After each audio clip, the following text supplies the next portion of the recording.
これ SDGs だし、クオン実情ですよ。おお、クオン実情 SDGs か。ああ、そうだからそういう視点がないと SDGs ってそもそも実現できないと思いますし、確かに。でそうやってクオン実情的な考え方価値観を持っている人がやっぱり俺は人材育てられるから上に行く立場だと思うんですよね。おお、身近な偉い人をちょっと想像するとやっぱそういう考え方持ってる人多くないっていう。自分だけじゃなくてやっぱ育てるとか SDGs とかに対して真剣に取り組んでるような人っていうか、そういう人がやっぱ上に行ってない。やっぱそういうとこでつながってるんだろうな、仏法って。めちゃめちゃつながってる。やってなくても、やっぱりこう振る舞いを見ると結果それって仏法じゃねっていう。そうで今回ね、小本が我をどう捉えるか、セルフイメージですよね。おー、今時っぽい。セルフイメージっていうものでやっぱり日々の生活が楽しくなるかどうかの分岐点じゃないかなと思いますけど、人生が豊かになるか貧しくなるか、このセルフイメージの捉え方で卑屈になるか、ちょっと自分を大きく過大に解釈すると調子に乗ってるって言われるという、でなんかこう繊細なんですよね、バランスでも中くらいでいいやだとまたそれもね違うんだよね。そうね、課題に思えた方が人生豊かになるんだけど、自信持てるから、そりゃそうだ。ちょっとだけ角度間違えると、痛いやつになっちゃうというね。事故やね。事故が起きないように免許習、大事。そんな内容ですね今回は。おお。市場は根世論、苦情は永遠論。池田が自分自身をどう捉えるか、古今の哲学の根本問題であり、人生の究極の課題です。ある人は自分を何年何月何日に誰の子供として生まれと今世だけの目で見ている。また未来も死ぬまでが全てと思っている。かつて戸田先生とご一緒に仙台方面に指導に行ったことがある。記者の中だって勉強です。106箇所の勉強をした。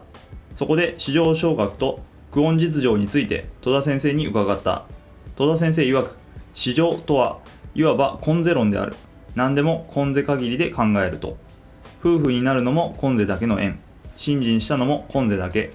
人間として生まれて死んでいくのも根世だけ。親子兄弟の縁も根世だけ。すべて根世だけで考えていくのが市場の思想であると。その思想が個人においても社会においても世界においても不幸をもたらしている。すべて根世限りであれば、突き詰めて言えば、この世界を面白おかしく暮らして行き詰まったら、こっそり悪いことでも何でもやり、どうにもならなくなれば死ねばいいとなりかねない。事実、そういう日本、世界になっています。一方、クオン実情とは永遠論であると。夫婦になったのも過去の縁、信心したのも偶然にしたのではない。過去において法華経に縁していた。根本的には自由の菩薩であった。故に今世で妙法を信受できた。未来もまた同じである。同志も永遠の同志である。宇宙には何十億以上無数の星がある。今世が終わればまた自在にそれらの星に生まれることもできる。そこで人々を救っていくのです。人類も永遠に生命は続いていくのです。そう分かれば核兵器なんか作るのがどれほどの財豪が分かる。永遠に生命が続いていくのだから、戦争など考えずにもっと仲良く励まし合い、助け合い、力を合わせて平和で幸福な生活を作ろうという考えになっていく。全人類が仏なのだから、殺人などということはもう考えられなくなる。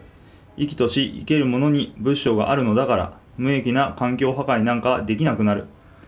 この心を教えていくのが法華経です。斉藤、法華経こそ根本的な平和のメッセージなのですね。中野次次郎本が人類の境界を引き上げていく鍵ですね。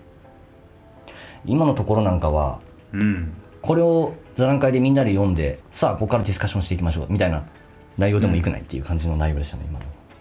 すごい現代的というか、確かにそうだよね。根世論とか永遠論とか言われて難しいかもしれんけど、それを砕いてアウトプットするのが本当に虎先生って優れていたんだなっていうのが分かるかと思いますが、むちゃくちゃ分かりやすいよね、ここ。宇宙には何十億以上無数の星があってっていうね、自在にどこにでも生まれてきて、そこで自由の菩薩というか菩薩業をして人を救って行こうと思えばいくらでも自在にできますよっていうようなことを言われますね。それはもう、物価の境外で亡くなった場合は自由自在と。このガーネルだから東だったっけ西だったか東だったかめちゃめちゃ遠いところの星から派遣されてきたっていう設定で設定というかそこから派遣されてきたんですよね。そういうふうにね履歴書には書いてますね派遣されてきたっていうのも瞬間移動とかでピュンとか来たわけじゃないんですよ。そこのもう本当に遠いところですよ、この地球から、めちゃめちゃ遠いところで亡くなって、またここを選んでうちの母ちゃんの腹へ入ってきて生まれてきて派遣されてきたって、そういう話ですよ。これわかります？どういう話をぶっ飛んだ話に興味かもしれないけど、こうやってこういう話をあらかじめ知ってたから、こういうわけのわからんというかぶっ飛んだ設定をぶっ込んでいったわけですよ。なるほどね。フラグ回収されたにも。だから最初にライブ配信した時に、何とねこいつっていう学会の方もいたと思うけど、その人は仏法勉強してねえよ。今日勉強してたらピンとくるはずですよ。なるほどね。だそうです皆さんと言っても、ぶっ飛んでることは間違いない。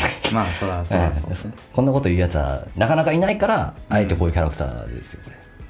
でも仏法に即したキャラクターですよこれ。まあそうね。でもぶっ飛んでますよね。でもちゃんと理にはかなってるんですよ。わけのわからんこと言ってるわけじゃないっていうね。まあ言っちゃえばね、あなたも私もみんな宇宙人ですから。そうそうそう。これはガーネルだけじゃない話ですから。山本君、リスナーの方も同じ立場にいるってことですからね。誰かからすれば私たちは遠い星の彼方の宇宙人ですから。そうですよ。いいじゃん。宇宙人いいね。アイアム宇宙人。すごいメタ認知できた。いいかもね、それも。ちょっと視野が広がった感じですよね。我っていうイメージにっていう話ですからね。そう。我っていうイメージでは、今のところ学んだ結果、俺は日本人じゃない、地球人でもない、宇宙人だってなったっていう。サイヤ人だっていうコメント待ってますなんで待っとるのお前サイヤ人やったんか。小学校の時は思ってたけどね、俺は。金髪になると思ってた。翼人になる練習してた。あれ練習ね。みんなでも俺は新人で結局なったけどね、翼人。そういうことね。最終的に負けなくなったから。最終的には金髪じゃなくても、実質的なスーパーサイジンは新人になります。だって俺はそう体感し、またぶっ飛んでるよね、多分こういうことやつがいないから。初めて聞いたドン引き上等ですよまあそういうこと、続いていきましょう。はい。目先のことにとらわれるな。遠藤、至上と苦情、苦音実情というのは信心の面からも言えると思います。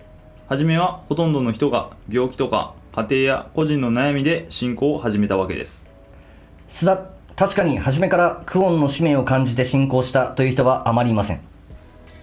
遠藤、それが悩みを乗り越えて確信をつかみ、行学が進むことによってだんだんと自分が過去に光線ルフを誓って本世に生まれてきたんだと信じられるようになってきます。これが苦情論に通じるのではないでしょうか。池田、その通りです。ただし観念で分かるのと実践で分かるのとは天地雲泥の違いがある。ご飯を食べるのに米と水の分量、燃料の用意など理論は分かったとしても、分かっただけでご飯が食べられるわけではない。全く別問題です。たとえ理論で法華経が分かったといっても、光線ルフの行動がなければ何にもならない。行動しないのは仏法の真髄がちっとも分かっていない証拠なのです。反対に難しいことは分からなくても、日夜光線ルフのため、妙法のため、人のために奔走しておられる学会員は、理論を知ると知らざるとにかかわらず、生命の汚底から無視の仏界が有言してくる。何とも言えない歓喜と生命力、勇気と知恵がぐーっと湧いてくる。生命に染み通り染み込んでくる。層の上でも光を放ってくる。福徳に満ちてくる。その事実の姿が最高に尊い。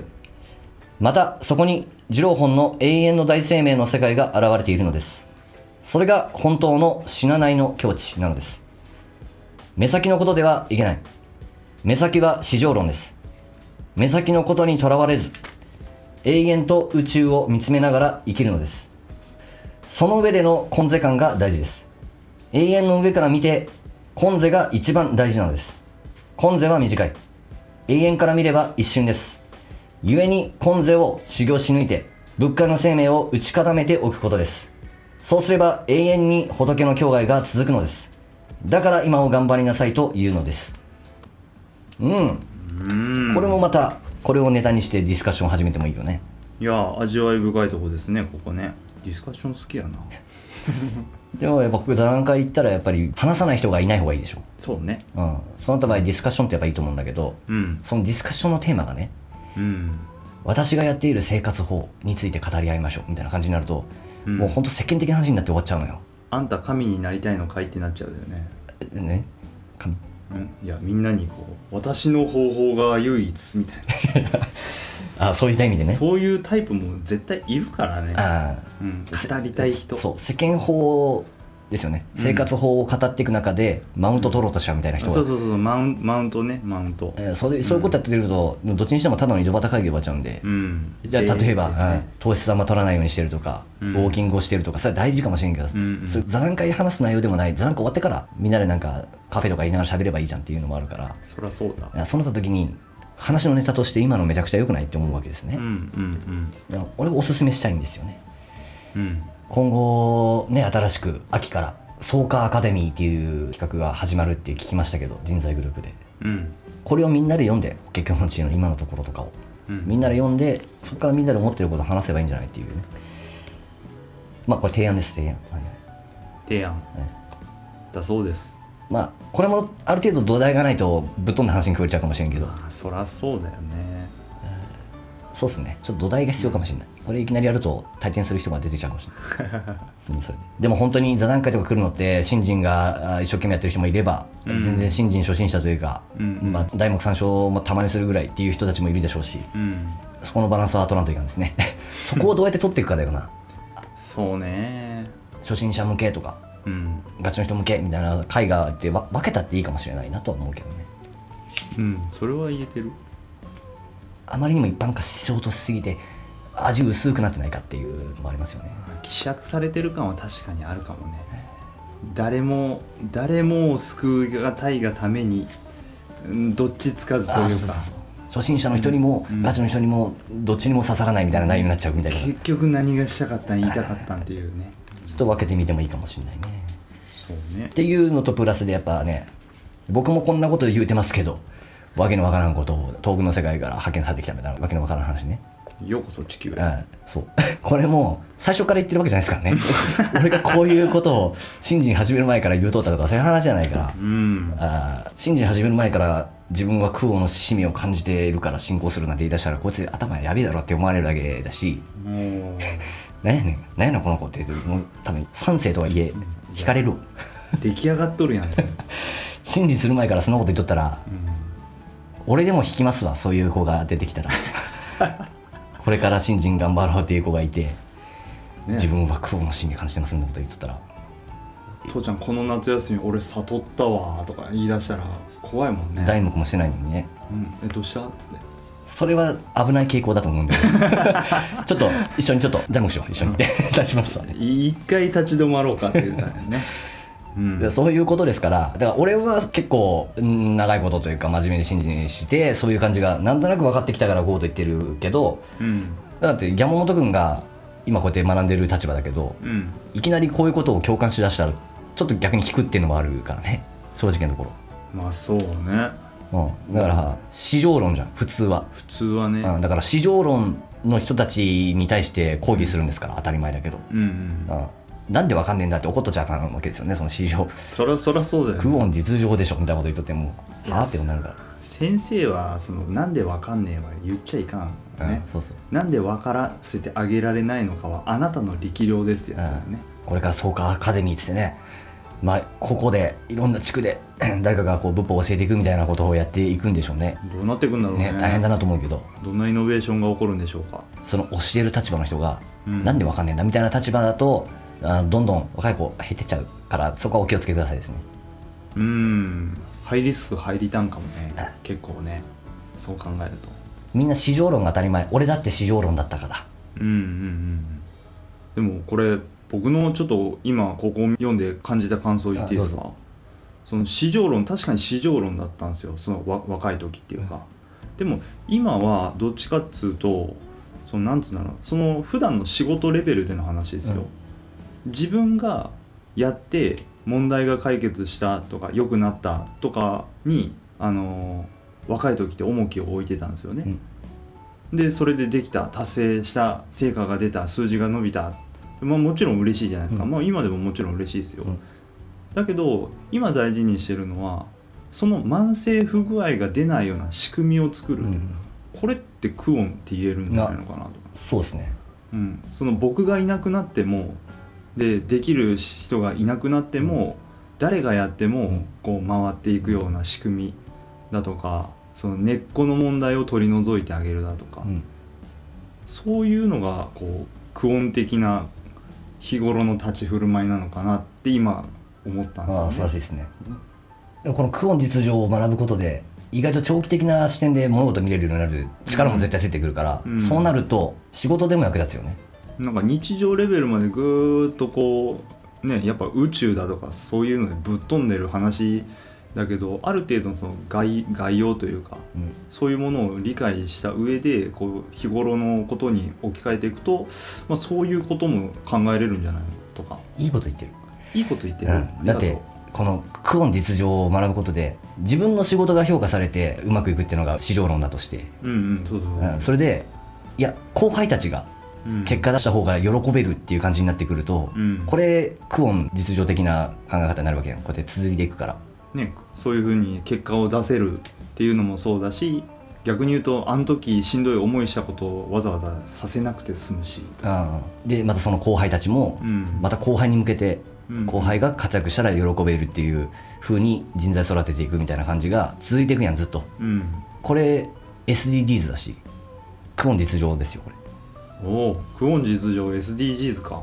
そうだからそういう視点がないと、SDGs ってそもそも実現できないと思いますし、確かに、でそうやってクオン実情的な考え方価値観を持ってる人がやっぱり俺は人材育てられるから、上に行く立場だと思うんですよね。だからクオン実情の視点を持ってる人がやっぱりリーダー的な条件だと俺は言えると思っていて、身近な偉い人をちょっと想像するとやっぱそういう考え方持ってる人多くないっていう。自分だけじゃなくてやっぱ育てるとか SDGs とかに対して真剣に取り組んでるような人っていうかね、そういう人がやっぱ上に行ってないリーダー。やっぱそういうとこでつながってるんだろうな、仏法って。めちゃめちゃつながってる、やってなくても、やっぱりこう振る舞いを見ると結果それって仏法じゃねっていう。そう逆に言うと思いっきり我々こう真正面からこのクオン実情っていうところを学ぼうとしてるんで今、受領本を経た後かなりリーダー的要素が身につくんじゃないのかなと思うんですよね。リーダーになりたい人はやっぱ受領本を学ぶべきだとやっぱ思いますし、ただいきなり学ぶと退転するからあかんけど、順序を経てやっぱり受領本を学ぶっていうのは家庭でも仕事でも役に立つ話じゃないかな、地域でもそうだけど。大事ですね。愛ですね。愛ですね。愛ですね。ラブですよ。ラブも育つんだなっていうね。そうですね。英語で考えたら分かるんですよ、ラブっていうものは。ラブは名詞じゃない、動詞なんですよ。動かなきゃ。なるほど。愛は伝わらない、愛してくれない、違う、お前が愛してないからなんて。動詞です。愛は常に止まるものじゃなくて常に動いているものだと。本因本我じゃないですかね。わあ素敵。クオン実情って永遠論ですけど、後輩たちのためにその先のことを考えて SDGs のことを考えてこうやって続けてっていうことは、イコール愛の気持ちというかラブですね、ラブですね。本因本我って発心って言うんですよね。三人論っていうのがあってね、なんか出てきたぞ。発心っていう今無視の仏ってやつ南無法蓮教ですけど、発心っていうものを引き上げていく中で、方針として現れてくるっていうんですよね。それは慈愛とか慈悲とかとして、振る舞いとして現れてくるその発心が、この永遠の生命引き上げるとやっぱり慈愛っていうかね、今ラブって言いましたけど、ラブの精神がやっぱりラブとして現れてくるということなのかなと思いましたね。ロックンロール。その人に話がまたぶっ飛びましたけど、なんだこのチャンネル。相当レアよ。レアか。レアだわな。相当こんなこと言っとるチャンネルどれぐらいあるのやっちゅう話ですよこれ。ね、ちょっとスピリチュアル寄りでもないし、ああそう、うん、でも超越的な話をしてるような感じだけど、超越的な感じでもないですよね。身近な話ですから、そうね、だって身近な話だもん。愛ある行動しましょうよ。いやー我々もちょっといい具合に合致してきましたな。超越的な話と身近な話を合致してくるっていうかね。そうね、I love 宇宙人 OK I love YouTube I love リスナー、こんな感じで今日は締めたい、これが根本的な平和のメッセージです。おつかめおつもと。